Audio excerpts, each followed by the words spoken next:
નમસ્કાર વિદ્યાર્થી મિત્રો, આજે આપણે સ્વાધ્યાય 3.3 નો બીજો અને ત્રીજા દાખલાનો અભ્યાસ કરીશું. ગયા લેક્ચરમાં આપણે ગુણોત્તર મધ્યક માટે જરૂરી સૂત્રો અને અમુક એક્ઝામ્પલોનો અભ્યાસ કર્યો. ત્યાર પછીની આજની આપણી રકમ છે એક મશીનની કિંમતમાં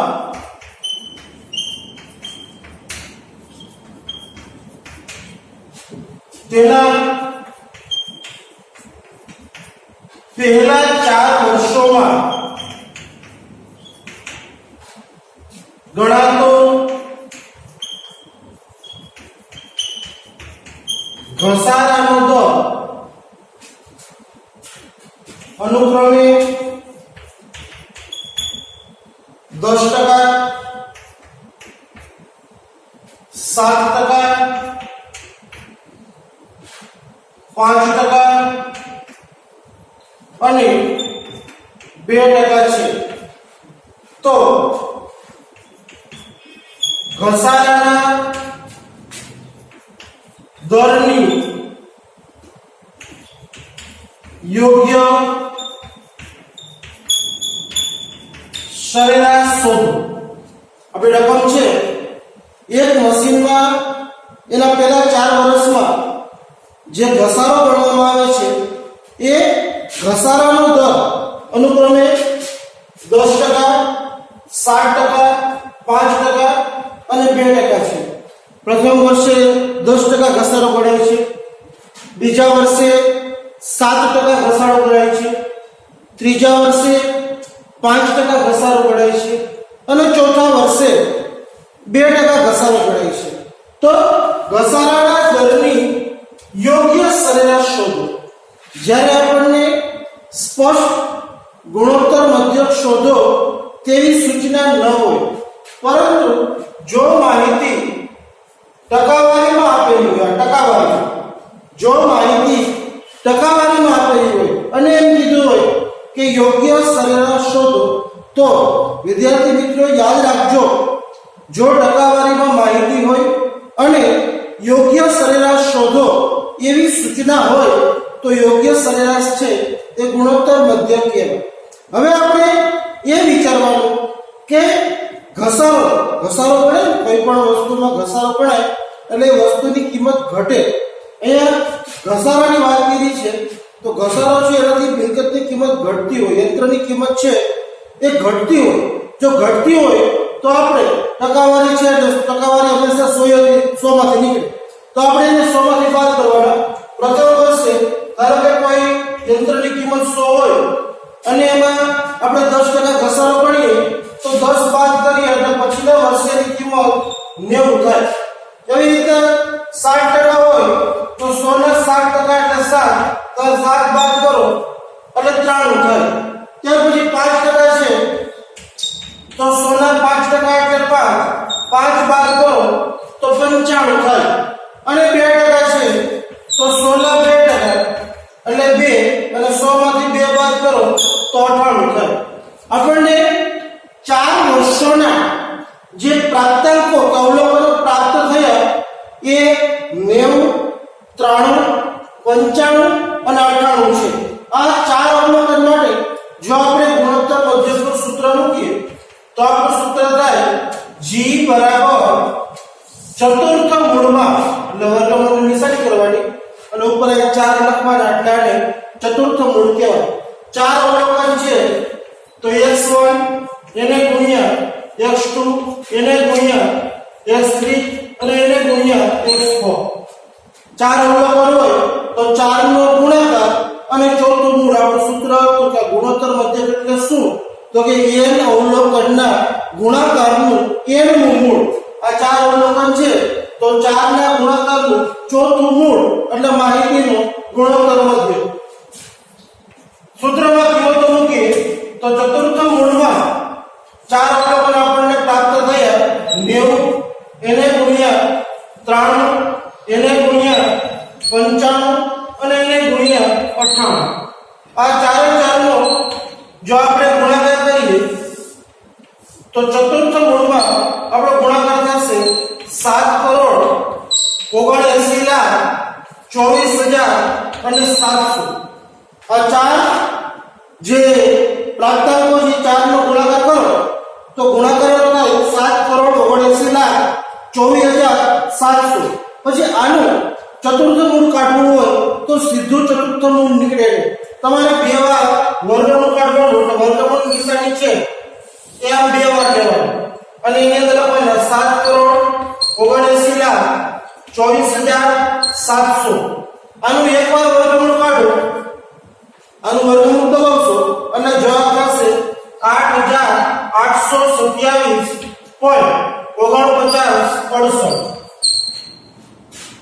આનું પાછું વર્ગમૂળ કાઢો એટલે તમારો જવાબ આવશે 93.95 આ માહિતીનો ગુણોત્તર મધ્ય કયો હવે અહીં ઘસારાનો દોર હતો એટલે આપણે 100 માંથી ટકાવારી બાદ કરી તો જવાબને પણ 100 માંથી બાદ કરવાનો 100 માંથી તમે 93.95 બાદ કરો એટલે 6.05 આ ઘસારાના દરની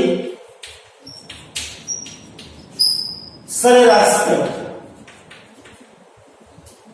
ફરીથી એકવાર જો ઘસારાનો દર ગણવાનું કીધું હોય તો ઘસારો ગણવાથી મિલકતની કિંમત છે ઘટે જ્યારે મિલકતની કિંમત ઘટતી હોય ત્યારે 100 માં ટકાવારીમાં માહિતી આપી હોય તો ટકાવારી 100 એ નીકળે 100 માંથી એ માહિતી બાદ કરવાની 10% હોય તો આપણે 10 બાદ કર્યા 7% હતું તો 7 બાદ કર્યા 5% હતું તો 5 બાદ કર્યા અને 2% હતું તો 2 બાદ કર્યા જે અવલોકનો આવ્યા એ અવલોકન 4 હતા તો આપણે 4 નો ગુણાકાર કરવાનો અને ચતુર્થ મૂળ લેવાનો જે ગુણાકાર કેલ્ક્યુલેટરમાં થાય એ લખવાનો અને ચતુર્થ મૂળ સીધું ન નીકળે તો એનું બે વાર વર્ગમૂળ 2 × 2 એટલે 4 થાય બે વાર વર્ગમૂળ કાઢવાનું પહેલી વાર વર્ગમૂળ કાઢ્યું તો આવ્યો 8,827 પાછું એનું વર્ગમૂળ કાઢ્યું તો આવ્યો 93.95 આ 93.95 છે એમાંથી એ જે જવાબ છે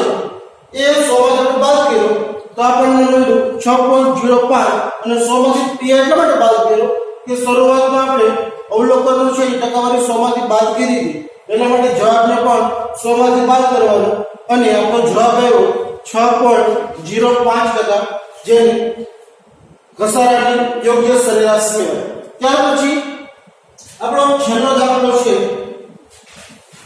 એ પ્રવાસનો છે જેની રકમ છે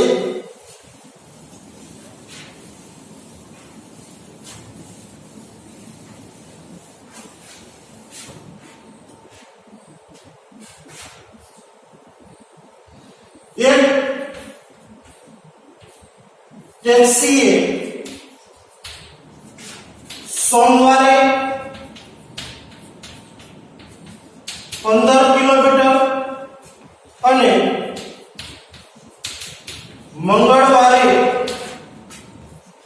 254 કિલોમીટર નો પ્રવાસ કર્યો તો ટેક્સીએ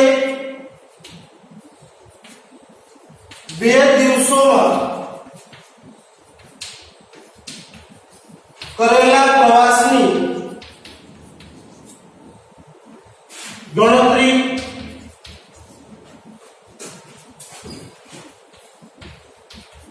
ગુણોત્તર મધ્યકની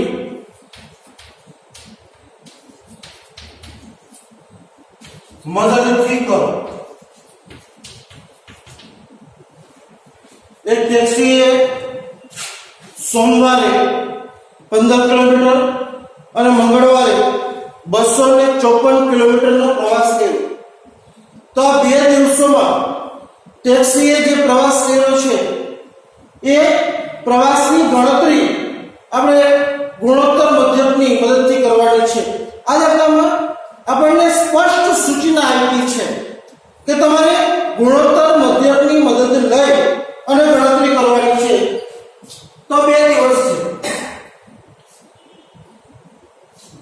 સોમવાર અને મંગળવાર ગુણોત્તર મધ્યક છે તો સૂત્રનું શું g બરાબર 2 અવલોકન હોય તો વર્ગમૂળમાં x1 ગુણ્યા x2 બે અવલોકન માટે બે નો ગુણાકાર અને બે નું મૂળ એટલે વર્ગમૂળ g બરાબર x1 એટલે સોમવારના કિલોમીટર લેશું એ છે 15 એને ગુણ્યા x2 એટલે મંગળવારના લેશું એ છે 254 g બરાબર વર્ગમૂળમાં 15 અને 254 આ બેનો ગુણાકાર કરીએ એટલે આવે 3810 3810 15 ગુણ્યા 254 કરો એટલે 3810 આવે અને એનું વર્ગમૂળ કાઢો એટલે g બરાબર આવે 61.725 એટલે 61.73 આ ટેક્સી એના બે દિવસોમાં કરેલ સરેરાશ પ્રવાસ છે એ 61.73 કિલોમીટરનો કહેવાય. આ ગુણોત્તર મધ્યકના દાખલાઓ હતા. ત્યાર પછી આપણે અન્ય રીતનો અભ્યાસ કરીશું. ઘણી વખત આજે સમાંતર મધ્યક હોય કે ભારિત મધ્યક હોય કે મિશ્ર મધ્યક હોય કે ગુણોત્તર મધ્યક હોય એ આપણને કામ ક્યારે લાગે.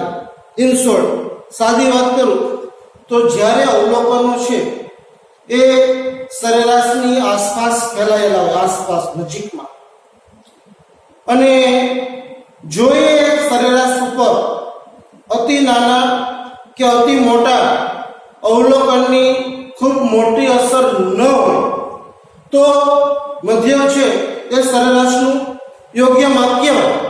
પરંતુ માનો કે એવું બને કે આ બે શરતોનું પાલન ન થતું હોય, એટલે કે અવલોકનો છે તે સરેરાશથી ઘણા દૂર સુધી ફેલાયેલા હોય અથવા તો અતિ નાના કે અતિ મોટા અવલોકનની સરેરાશના માપ ઉપર અસર થતી હોય તો આ સંજોગોમાં મધ્યક છે એ યોગ્ય માપ ગણાતું નથી. એના માટે સરેરાશ શોધવા અન્ય બીજા માપો જે છે સરેરાશના એને ધ્યાનમાં લેવામાં આવે છે. અને આવા માપમાં સૌથી મહત્વનું માપ છે એ છે મધ્યસ્થ, જે સ્થાનિય સરેરાશ છે. આમ તો સ્થાનિય સરેરાશમાં મધ્યસ્થ, ચતુર્થ, દશાંશ અને શતાંશ આ ચાર માપોને ધ્યાનમાં લેવાય છે. મધ્યસ્થ, ચતુર્થ, દશાંશ અને શતાંશ આ ચારે ચાર જે માપ છે એ સ્થાનિય સરેરાશના છે. જ્યારે અવલોકનો ની સરેરાશ ઉપર ખૂબ મોટી અસર થતી હોય, નાનાની કે મોટાની, અથવા તો અવલોકનો છે સરેરાશની આસપાસ ન ફેલાયેલા હોય ત્યારે આવા માપની મદદથી સરેરાશ શોધવામાં આવે છે. અને એમાં સૌથી પહેલું છે મધ્યસ્થ. આપણે મધ્યસ્થની વાત કરીએ તો મધ્યસ્થની વ્યાખ્યા એવી છે કે માહિતીના અવલોકનોને ચડતા કે ઉતરતા ક્રમમાં ગોઠવતા અને બે સરખા ભાગ કરતા મધ્યમાં આવતી કિંમતને માહિતીનો મધ્યસ્થ કહેવાય. અવલોકનને ચડતા ક્રમમાં કે ઉતરતા ક્રમમાં ગોઠવા પછી એના બે સરખા ભાગ કરવાના. કુલ માહિતી કે કુલ અવલોકનો છે એ હંમેશા 100% કહેવાય. આ માહિતી 100% હોય. એના તમે બરાબર વચ્ચેથી બે ભાગ કરો તો વચ્ચે જે માપ આવે, જે કિંમત આવે, જે અવલોકન આવે એ માહિતીનો મધ્યસ્થ કહેવાય. અને એને સંકેતમાં એમ મળે દર્શાવે. માહિતીના મધ્યસ્થને સંકેતમાં એમ તરીકે દર્શાવે છે. અને બીજા અર્થમાં કહીએ તો માહિતીનો તમે બે સરખા ભાગ કરો છો તો એમ કહી શકાય કે માહિતીના 50% અવલોકનો મધ્યસ્થી નાના અને માહિતીના 50% અવલોકનો મધ્યસ્થથી મોટા હોય છે. તો એ બે સરખા ભાગ કરો અને 50% 100% કુલ માહિતી એટલે 100% કહેવાય. બે ભાગ કરો એટલે 50% કઈ બાજુ વધે? 50% છે એ જમણી બાજુ વધે. તો 50% અવલોકનો છે એ મધ્યસ્થી નાના હોય અને 50% અવલોકનો છે એ મધ્યસ્થી મોટા હોય. મતલબ કે માહિતીનો મધ્યસ્થ એટલે શું? તો કે અવલોકનને ચડતા કે ઉતરતા ક્રમમાં તમે ગોઠવો અને મધ્યમાં જે માપ સ્થિર થાય, મધ્યમાં જે માપ આવે એ માપને માહિતીનો મધ્યસ્થ કહેવાય. અને મધ્યસ્થ શોધવા માટે પણ આપણે અગાઉ જે મધ્યકમાં વાત કરી કે અસતત શ્રેણી હોય, સતત શ્રેણી હોય, વર્ગીકૃત હોય, અવર્ગીકૃત હોય, તો એ બધા માટે મધ્યસ્થ છે એ અલગ અલગ શોધી શકાય. આપણે સૌથી પહેલા અસતત શ્રેણી અવર્ગીકૃત હોય ત્યારે મધ્યક શોધવા માટે કેવું સૂત્ર ઉપયોગમાં લેવાય એની વાત કરશું. સૌથી પહેલા અવર્ગીકૃત માહિતી માટે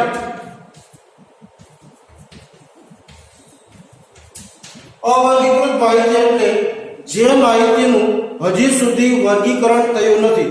મતલબ કે માહિતી છે એ માત્ર ને માત્ર અસતત હોય. બીજા શબ્દમાં કહીએ તો અસતત શ્રેણી અવર્ગીકૃત હોય ત્યારે મધ્યસ્થ શોધવાનું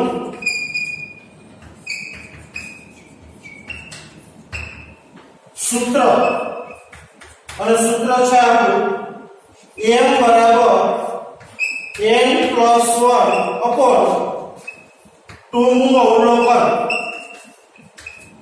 જ્યાં n બરાબર અવલોકનોની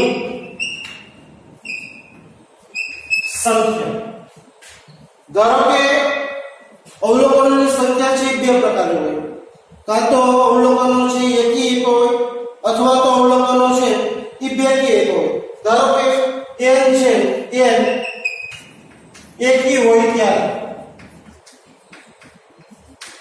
દાખલા તરીકે 15 અવલોકન માટે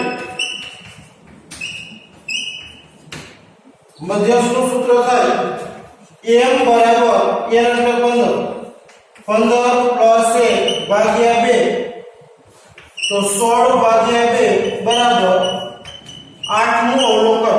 માહિતીના અવલોકનને તમે ચડતા ક્રમમાં ગોઠવો, ચડતા અને ઉતરતા બંનેમાં ગોઠવો, પણ આપણે ગણતરી માટે ચડતા ક્રમમાં ગોઠવશું અને ચડતા ક્રમમાં ગોઠવતા જે અવલોકન 8મા ક્રમાંક ઉપર આવે એ માહિતીનો મધ્યસ્થ કહેવાય. અને જો n બેકી હોય, ઘણી વખત એવું બને કે n છે એ બેકી આપેલો, માનો કે n બરાબર 20 છે તો આપણું સૂત્ર બને m બરાબર n એટલે 20 પ્લસ 1 ભાગ્યા 2 નું અવલોકન, તો 21 ભાગ્યા 2 બરાબર 10.5 નું અવલોકન. હવે અવલોકનો છે એ અપૂર્ણાંક નો 10 નું હોય પછી સીધું 11 નું હોય, તો આને તમે બે રીતે શોધી શકો. એક તો 10 પ્લસ 11 ભાગ્યા 2 કરી શકો. 10 નું અવલોકન પ્લસ 11 નું અવલોકન ભાગ્યા 2 એટલે 10.5 થાય. અથવા તો આવું કરી શકો 10 નું અવલોકન પ્લસ 0.5 10માં પછી વાળો આવે 11 નું અવલોકન, એમાંથી તમે 10 નું અવલોકન બાદ કરી નાખો અને જે આંકડો વધે એને ગુણ્યા 0.5 કરી અને તમે 10મા અવલોકનમાં ઉમેરી દો તો પણ જવાબ તમારો સરખો જ થાય. જેમ કે અહીંયા 10 પ્લસ 11 ભાગ્યા 2 એટલે 21 ભાગ્યા 2 10.5 થયું. અહીંયા 10મું અવલોકન માનો કે આપણે 10 રાખીએ અને આ 0.5 11 - 10 કરીએ એટલે 1 વધે 1 ગુણ્યા 0.5 એટલે 0.5 અને 10 + 0.5 કરીએ તો આનો જવાબ પણ 10.5 થાય. મતલબ જ્યારે અવલોકન બેકી હોય ત્યારે તમે આ બેમાંથી કોઈ પણ ખાસ સરેરાશનો ઉપયોગ કરી શકો અથવા તમે આ સૂત્રનો ઉપયોગ કરી શકો. અને જો અવલોકન એકી હોય તો કોઈ પ્રશ્ન પૂછાવો તો સીધું જ તમને જવાબ મળશે કે ભાઈ 17 અવલોકન છે તો 17 + 1 એટલે 18 અને 18 ભાગ્યા 2 કરો તો 9 અવલોકન હોય. એવી રીતે 15 હોય તો 15 + 1 ભાગ્યા 2 કરો તો 16 ભાગ્યા 2 એટલે 8 અવલોકન હોય. હવે આ જ રીતના એક્ઝામ્પલો કેવા હોય એની માહિતી જરા